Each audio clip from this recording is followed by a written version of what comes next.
Pilot పక్కనే. ఆయన అందరినీ కంట్రోల్ చేసే అలవాటు పోనట్టుంది ఇండియా వాళ్ళకి.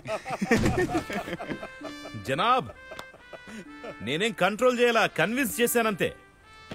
మా పైలట్ ఇక్కడికి రమ్మంటే వణికిపోయి చెమటలు గక్కాడు. బతకాలంటే బామియాన్ వైపు చూడకూడదంట. హెలికాప్టర్లో వెళ్ళడం అంత సేఫ్ కాదంట. తాలిబాన్ గాల్లోనే లేపేస్తారంట. అలా అని రోడ్డు మీద వచ్చే ధైర్యం కూడా లేదు. ఇక నేనే మా పైలట్ బాబు గారిని చాలాసేపు కూర్చోబెట్టి భుజం తట్టి ఎమోషనల్ స్పీచ్ ఇవ్వాల్సి వచ్చింది టేక్-ఆఫ్ కి.